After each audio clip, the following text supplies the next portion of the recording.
three topics, like I said. One is going to be the international break that we just had a couple of weeks before. This weekend, I think it was a week or 2 weeks ago. I'm going to talk about also the return of the Premier League, what's going on with the new assignment of Mourinho at Spurs, the situation with Emery and Arsenal. I think I'm going to go in depth with that because it's very important.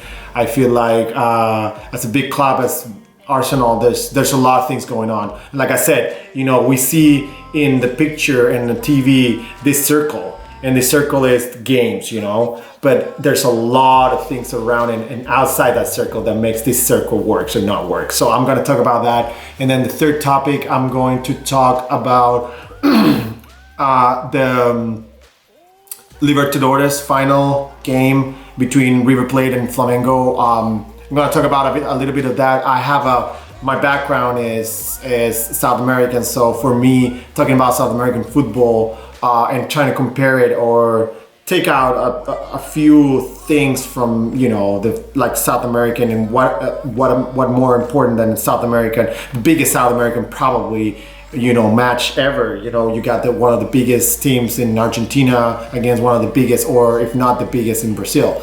So we're going to talk about that and yeah, so subscribe, leave any comments below. I'm going to start off now with topic number one.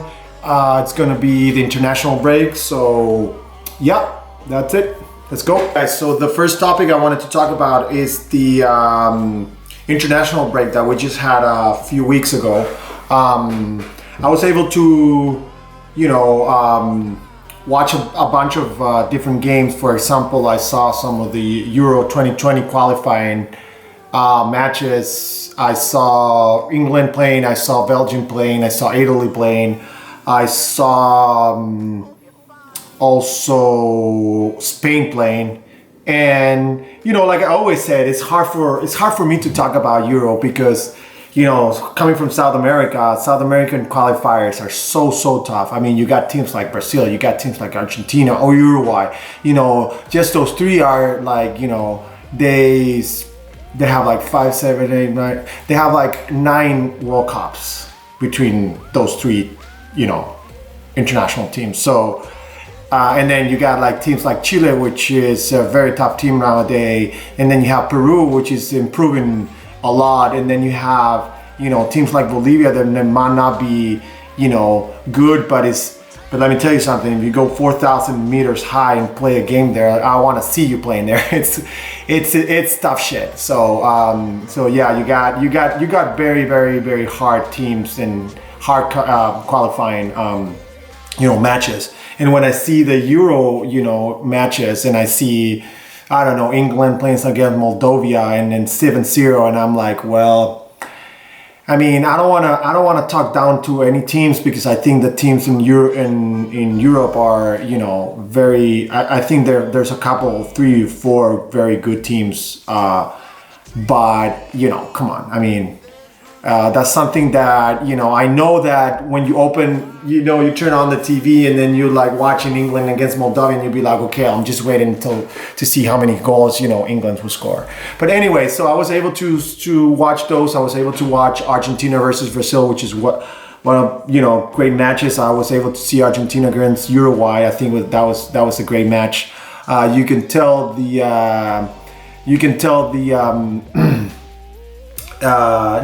that matchup is always such a good matchup, even though it's a friendly game. It wasn't that friendly at all. We got that situation with Messi and Cavani, and you got 2 goals and 3 goals. No, I think it was 2-2. Yeah, 2 goals. An excellent goal from Suarez, free kick. You got Messi on the pitch. You got a good team of Argentina right now that apparently Scaloni is doing such a great job now because everyone was very skeptic about how he would do or anything because he was probably like some new young coach coming in, taking care of a big team like Argentina, especially after what happened in the 2 Copa Americas, lost to Chile, and then a third Copa America they couldn't make it to the final. So it's a tough team to manage, but I think that he's doing a pretty good job with a very young team. So is Brazil. I think Brazil were the Copa America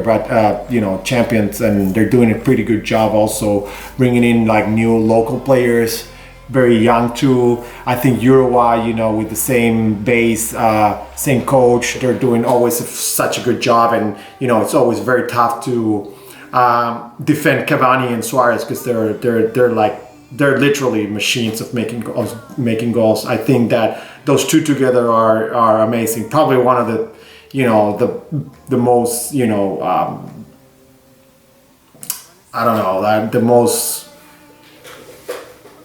the most underrated, I want to say, because no one talks about them, and I feel like they're the two most probably important strikers in like strike force in the world. I think. I mean, you got Cavani, which is an amazing striker, and you got Suarez, which is an amazing striker also as well. So yeah, Uruguay is tough. So yeah, so I was able to see like how they were playing, and if I was excited to see Chile against Peru, but that game never happened. There's a lot of problems in Chile right now, so they weren't able to play. I think the Peruvian team is improving a lot, and I'm actually happy for them because, they could have sacked, their coach, and they gave him the support, and he's doing a pretty good job. I think that now, because he's been in charge for so much time, and that's what happened with international teams. Like, if you keep them and they're doing pretty decent or very good or decent or good job, there you have more chances to improve yourself with the team, because then you got the same tactics, you got the same gameplay. Only you have to do is choose the right players, and I feel like the Peruvian players are improving themselves so much. There are a lot of new players coming into Europe, or better leagues. So I think that the Peruvian team is improving a lot. I think Colombia is also, I was able to watch them playing against Ecuador, and I think Peru also. They did a pretty decent job. I mean, it's a very pragmatic team.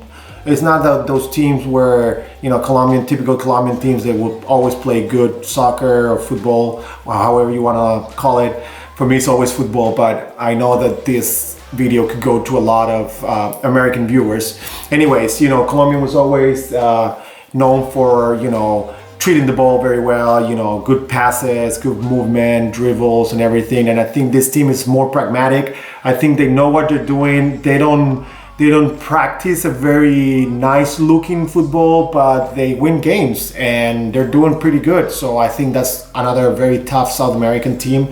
They got good players also, always. And yeah, so going back to Europe, I also, like I said, I was able to watch the qualifying for the Euro 2020, and I think I have the list right here of the qualified for the groups already. Well, we have pot 1, which is Belgium, Italy, which is a host, England is host, Germany host, and Spain's host, and also Ukraine. I think the host, well, no matter what, even though they're host, they're very tough teams. I think that Italy, England, and Spain probably, not Germany. Germany in a tier below them, I feel like right now.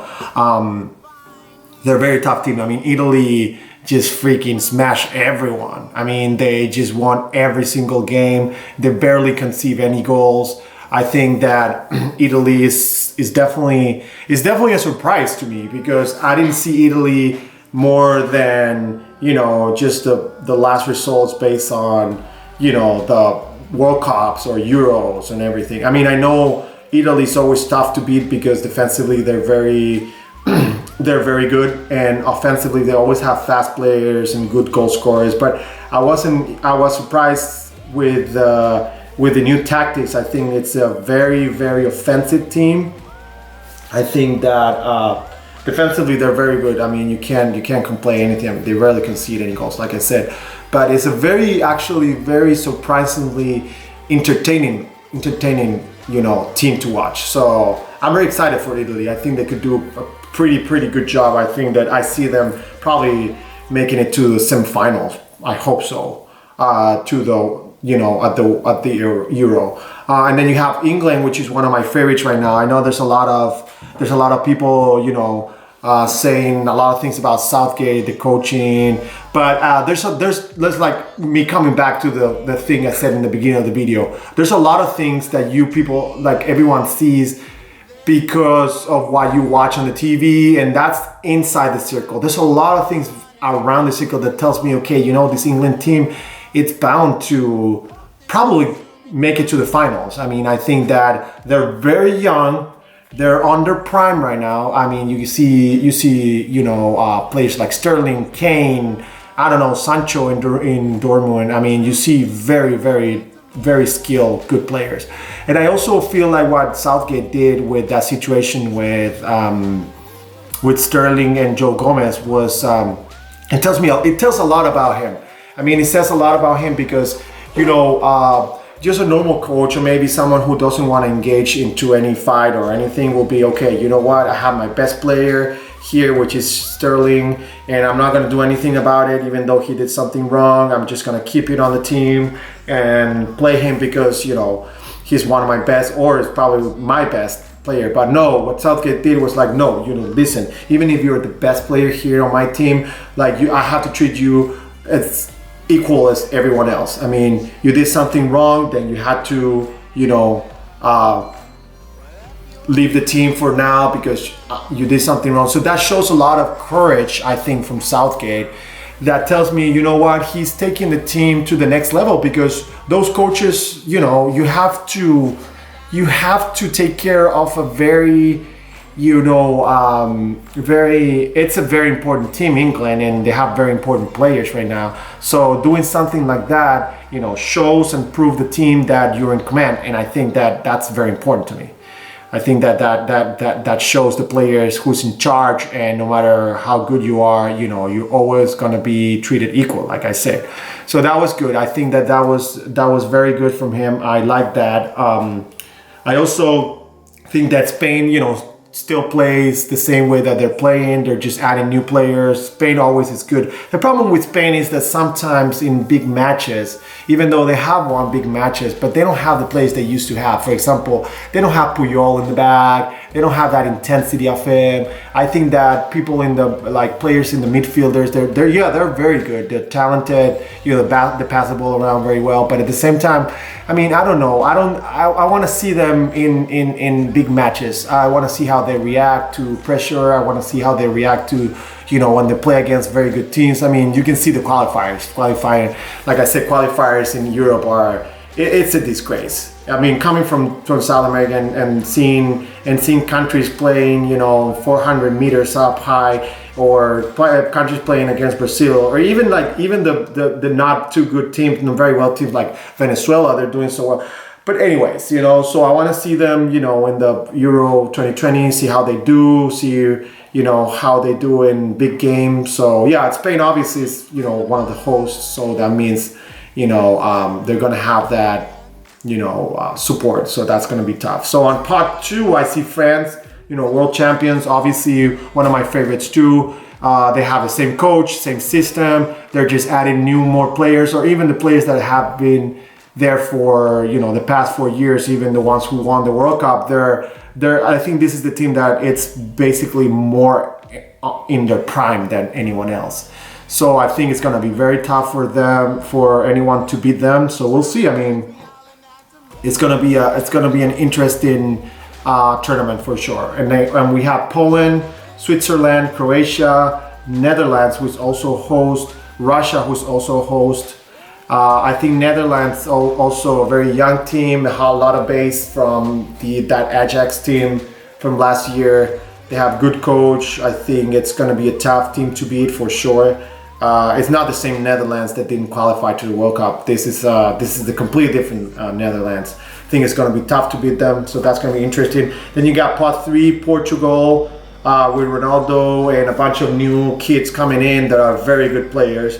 They have the same coach. Always having the same coach for a long time gives you, you know, I think that that's always good. You know, you have the same coach style. You know, players know you, so that's good for them. I think that Portugal could be one of the ones to go far.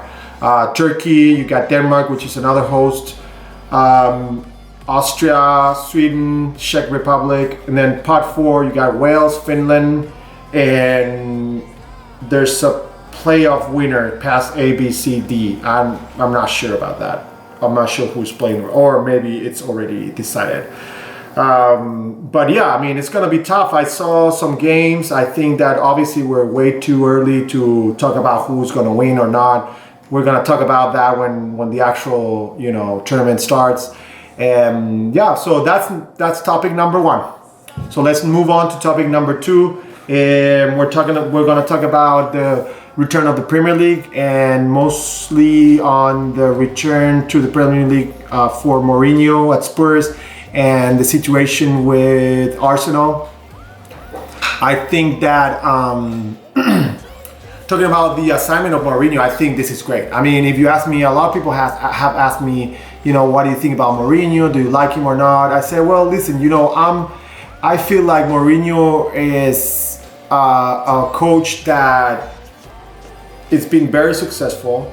Everywhere he goes, he wins something. Yeah, a lot of people don't like his the way that he talks to the media, or the way he reacts on the pitch, or all those things we're not gonna touch because everyone knows. But I feel like, in my opinion, I think that helps a lot teams a lot, because he is very smart. I think this is my opinion. He's very smart the way that he takes away the pressures from the players. Because he barely talks about players. He mostly talks about himself and the team and the club, and he talks about other teams, he talks about other clubs and other coaches. So what he's doing is smart, like I said, being smart and take away the pressure from his players into him, because we all know how he loves taking pressure, he loves talking trash, he loves talking shit about other teams, and so I think that takes away a lot of, like I said, pressure from the team, and especially like a team like Spurs that they've been under pressure a lot. I mean, you can see like the first game they play against West Ham United, they won. There's this rule I always tell people, and people probably know, or if you don't, whoever in a big team mostly, whoever comes into a new manager always win the first game. And that's, especially with Mourinho. I mean, he has won every single first game he has ever coached. I think that doesn't mean he's going to win all of his game right now, but I think that he took off a lot of pressure from his players. We got players like Dele Alli, he was being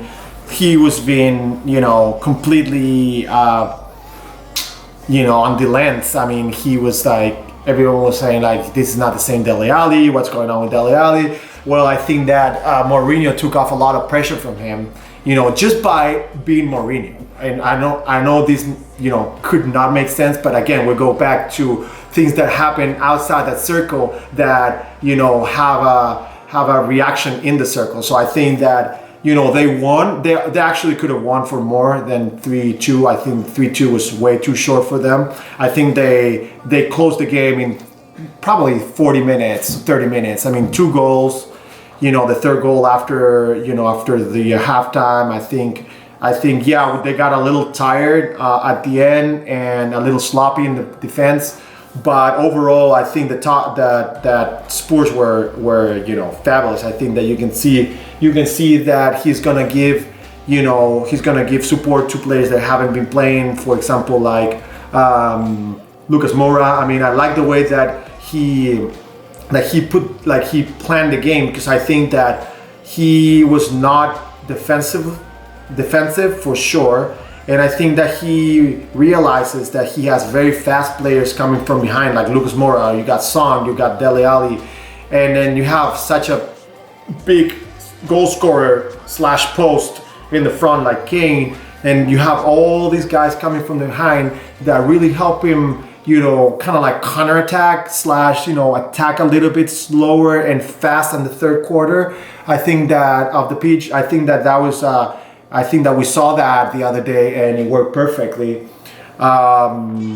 So yeah, I mean, I feel like it was a great assignment. Welcome back to the Premier League. I'm happy to see him. managing Spurs. I'm happy to see him. I think that he's much mature right now. I think that year and a half probably took a lot from him.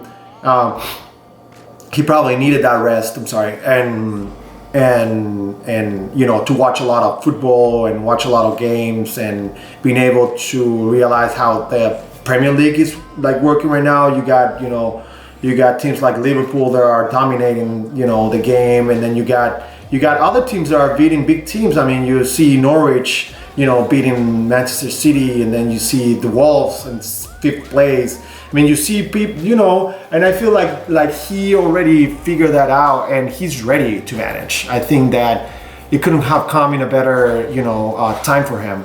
I'm not gonna talk about the sack of Pochettino. I think it was completely unfair for him, but we can talk about that later. Well, obviously, like I said, leave comments down below, and if you want me to talk about any topics, let me know, and I can make a video for that. And so that's for the Spurs and the new assignment of Mourinho. Then the next one I'm going to talk about is Arsenal. I said I was going to go in depth with this. I'm probably going to do another video because I don't want to extend too much on this one. But basically on the other video, and I'm going to touch base with you guys about Arsenal. I think that Arsenal, there's a lot of, and this is the best example for what I'm talking about. I don't want to repeat myself, but the circle and everything around that circle that converge into this circle and make this circle works or not. So I think that there's a lot of external factors in the Arsenal club, not the team, the actual club, that is making this team basically sink, because I think that they're sinking. I feel like they should be even lower than what the position they are. And I think most of the fans agree with me. I mean, you see from week to week, weekend to weekend, bad performances, bad team formation, bad tactics from Unai Emery. I think there's no communication from Emery to the team to Emery. I think there's a barrier. I mean, I know people talk about this topic already, and I think it's very important. I wanted to talk about it, but I haven't done any videos since now. There's a language barrier that is very, very important. I mean, I talk Spanish, that's my native language. If I talk Spanish and I don't talk any English, if I go to a team like Arsenal, I mean, we're talking about Arsenal. Arsenal is one of the biggest team in UK and one of the biggest team in the world. I mean, it has a big, big, big fan base. So you got to live for that expectation. So what do? You learn English. I mean, you learn English as much as you can because you want to be able to communicate to your players, right? Arsenal team is such a big team that you can have someone that you gotta have almost like a translator. I mean, just to understand what he's talking about, And it's nothing against him. It's nothing against his character, nothing. But I mean, come on. I mean, you come to Arsenal, you expect someone. I mean, you got the likes of. I mean, you got Guardiola. You got Guardiola. That guy. I mean, I'm not comparing Emery to Guardiola because there's miles and miles and miles distance. But Guardiola went from Barcelona, which he speaks 2 languages, Catalan and Spanish, which are his native, obviously. Then he goes to Bayern Munich. He had to learn from nothing. He had to learn German, which is a tough fucking language. Then he goes to Manchester City. He speaks fluently English. So what I'm saying, when people are committed to their job and you get paid millions of dollars to do your job, the minimum thing you have to do is take in consideration, I have no connection with my players because of this whole language barrier. So I have to get better. I mean, there's gotta be something you got to do, how you get paid to improve yourself. You gotta improve yourself on any aspect of your life. If you let's say, I put in your guys' perspective. Let's say you have a job and then your job requires for you to travel a lot, and you're getting paid a lot, and then you ask for a raise, but then your boss say, well, you know what? I need you to take, more. I need you to travel more and do conferences or whatever you're doing, but you gotta start learning other languages. Well, you see the positive thing, then the boss is paying me. He wants me to he wants to give me a raise. what am I gonna do? I need to improve my language. It's my job, you know. I need to be able to communicate to other people. I need to improve myself, and this is something that is going to, you know, keep you in your entire life. If you learn a language, your language is gonna stick with you for a whole time. So I think Emery's been very. I don't know what I mean. I don't wanna go against him, but I feel like he could improve a much better communication with the player. And that, I mean, it may not be the only issue right now. I know it's not, but it's a big deal. And I think that the players know that. And I feel like that's something that with this bad situation that Arsenal is having right now, I think that that's making it worse. So that's one point I wanted to touch with you guys. And I think that the formation, I mean, there's something that I learned from one of my coaches when I was a kid. I was on my way to become a professional player, which I didn't at the end. But one of my coaches always told us, it says, you know, you guys play on the pitch, you do your things, but my job is to put everyone on your positions, because he always said, if I put you on a different position, I'm basically cutting your legs off, because I'm putting you in a position you're not ready to play, that you have not trained for that, you have not played there, a bunch of factors that make your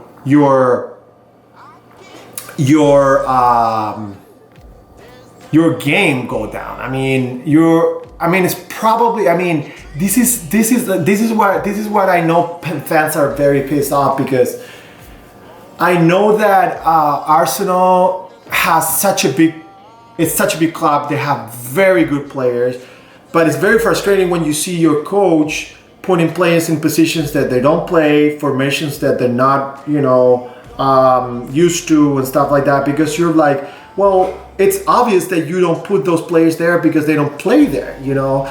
And he keeps changing and going back to my coach that I had when I was a kid. He used to say this.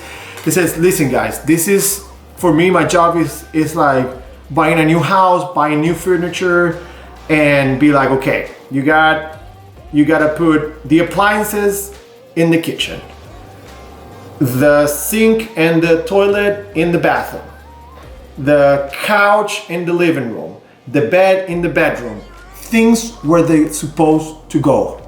Don't put the freaking bedroom in the bed in the kitchen. Don't put the sink in the bedroom. You know what I mean? It's simple as that. You know, you put the players where they're supposed to play. They've been training like that the whole year. They've been training like that the whole life. They know how to play there. They know the tactics. You can even switch the tactics and they will still be able to perform well because you put them in the right positions. So watching Emery and Arsenal, and I'm like, you know, this guy had already a whole season and now half of the season, and he's probably, I mean, I noted, I put a note on my notebook. I think he already changed around 32 different formations and different positions. So when I see that, I'm like, well, you know, you either don't know what to do with this team, or you're literally are, you know, not suited for this job, because there's no way that a team changes 32 times throughout a year and a half and being able to have a constant winning streak. I mean, you see Liverpool, you know, I mean, on the other hand, you see Liverpool that is like, what, 9-8 points above the second one, and they haven't lost a single, you know, game throughout, you know, so long. And then you see, okay, well, you have Emery, who has played 32 different teams, and then you got Jurgen Klopp, who has played probably in a year and a half 2 or 3 different teams, and then you see the results. And then you see Emery losing games, tying games, very easy games, you know, home games and all of that. And then you see Jurgen Klopp going away and home, playing the same 4-3-3, same players, same game style, and it works. You know, they're dominating Europe. I mean, they're better than any team in Europe right now. So I'm like, you know, Emery has the personnel. I know they do, because Arsenal is a big club and they have very, very good players, especially in the offense. I mean, you got those 3 players in the offense.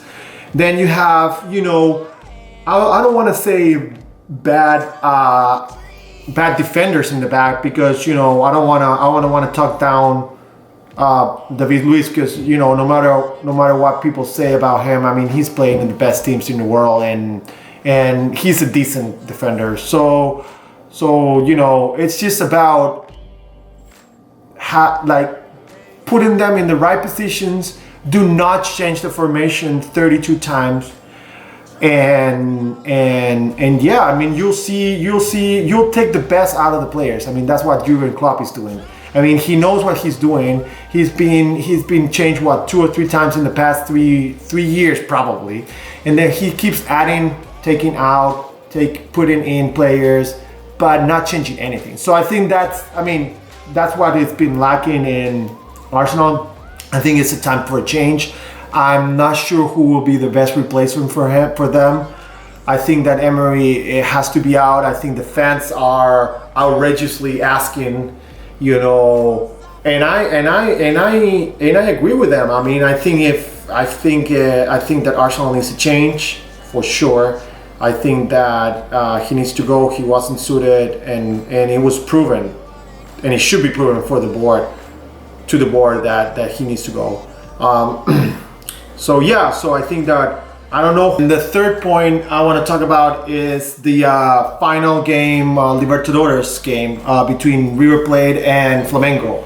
I think I wanted to talk about this because it's such an important game in the South American region. I think that, obviously River Plate, one of the biggest teams in Argentina against Flamengo, which is one of the biggest, if not the biggest, team in Brazil. I think it was a very, very South American game. I think I encourage you guys to go. To watch the game. It was a clash of two different styles. I think that people that are not really, that don't watch really too much South American football. I can tell you guys because of my background that. There were two different styles, and I think that River Plate is it's a very, very, very good team, managed by a great manager like Gallardo. He's been there forever. He's won every title. He has won Libertadores, Sudamericana. I think he's won a bunch of titles, Argentina's league. So I think that you have that side, which is like a very Argentinian side. Argentinian teams, just so you know, if you haven't watched them, they're difficult teams to play because they always have a very, very, very good striker and a very good strike, a very good offensive line, and also very tough in the back.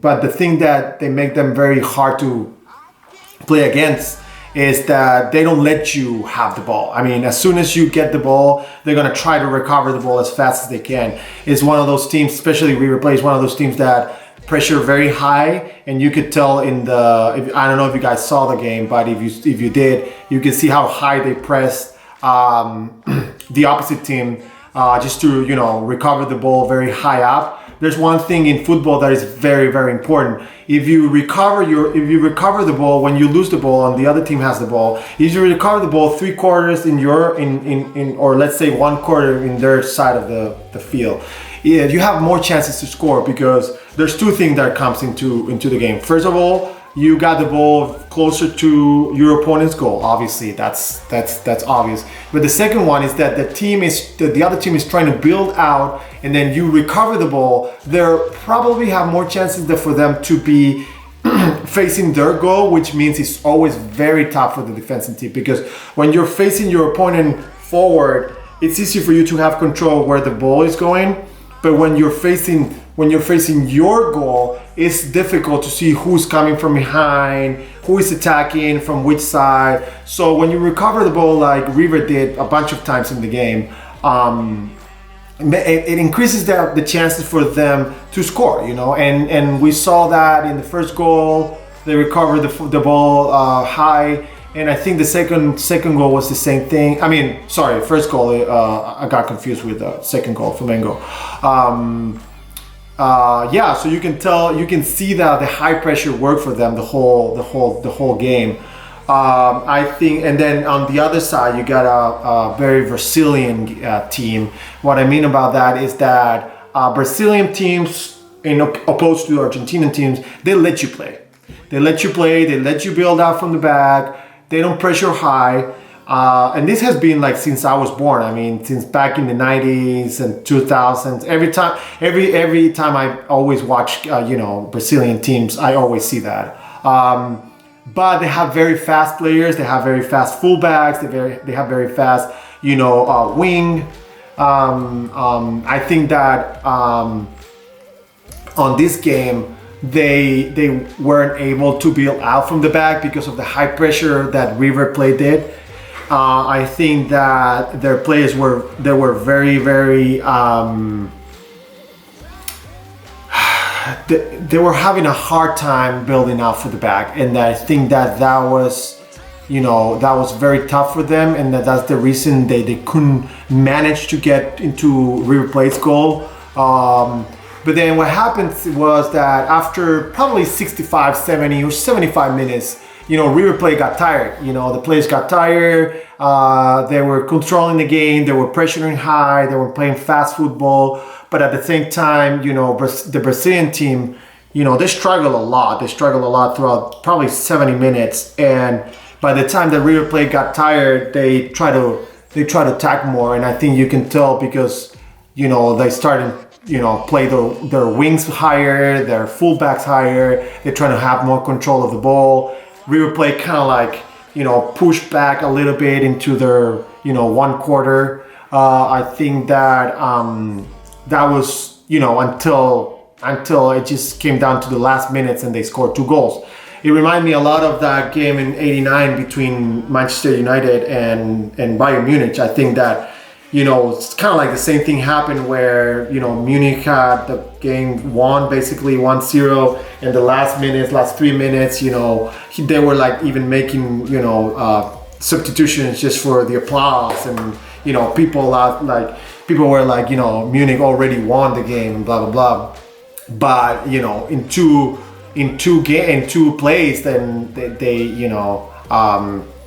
Manchester United won the game. So like, I think that what happened here was 2 or 3 factors from River Plate that the reason they lost that game. One, they couldn't keep the intensity throughout the 90 minutes, and that's very important. I think that teams like Liverpool nowadays, or maybe Barcelona, or maybe teams like Ajax, they pressure high and then try to recover the ball very fast, and it's very important for them to have the to be fit for that, because if you can keep the pressure high, but you can't keep the intensity for 90 minutes, then you lose games. I mean, you can see, football is not playing 90 minutes. You play until the game is over. I mean, until the ball stops rolling and the referee, blow the whistle, and that's it. That could be 90 minutes, that could be 95, that could be 100 minutes, depending on, how much stoppage time they give. So what I'm saying is that River Plate should have, I think the reasons they lost was, one, they did have control of the game, that they couldn't have control of the game throughout the 95 or 96 minutes, whatever the game time was. I think they couldn't keep the intensity till the end, and then because of that intensity, they were trying to have throughout the whole time. I think the players got tired, not physically tired, also mentally tired, and that actually affects a lot in the 2 goals that Flamengo scored. I think Flamengo were very, very, very good in knowing what they were doing, not giving up until the end. I think they have a very amazing goal scorer, which is Bruno. I think he's probably gonna go to Europe next season for sure.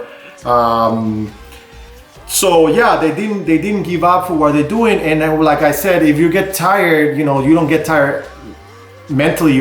Physically, you also get tired mentally, and I think that those 2 goals, gives you that mentally tiredness situation, because they lost focus. They were tired, and then in two plays, boom, 1, then 2 minutes after 2, and then you're gone, and then you lost your whole year, project, and your whole year, tournament in 2 minutes. So it must be tough for, obviously, River Plate fans, I feel like they play an amazing game. I think they control the game throughout 75 minutes. But again, like I said, you have to play until the 90, 95 or 100 minutes. You got to be focused. You got to keep the intensity if you want to, have that intensity, high intensity. So I think that's what happened. But at the end, it was 2-1. I think it was a fantastic game. I think it was something that, I was expecting a very skillful Brazilian team against a very high intensity Argentinian team. And yeah, it came down to two plays in the game. Like I said, if you got to keep that intensity up. If you don't, then you lose, and then unfortunately that happened to River Plate. Good, congratulations to Flamengo. I think they have a very, very mature team, good coach, very good coach. I think that they have a great, goal scorer. So yeah, good for them. I think the day after they won the Brasileirão, which is the league title, so good for them. So yeah, so that concludes my video for today. I hope you guys like it, and then I'm sorry if I, had any, this is my first video, so I'm open for any comments, suggestions, how can I improve the channel, what topics you want me to talk about, and yeah, I'll see you next time, and I hope I can help you understand more things about football that nobody else is talking. I feel like, at the end of this video, I want you to go and be like, okay, there's a lot of things around the circle I'm talking about that influence the circle, which is football, to work or not work. So I think that's one first, thing I wanted to talk about with you guys. So yeah, I'll see you next time, and obviously subscribe if you like it. Leave me any comments, suggestions on what you want me to talk about, and then I'll see you next time. Have a good one. Take care of yourself.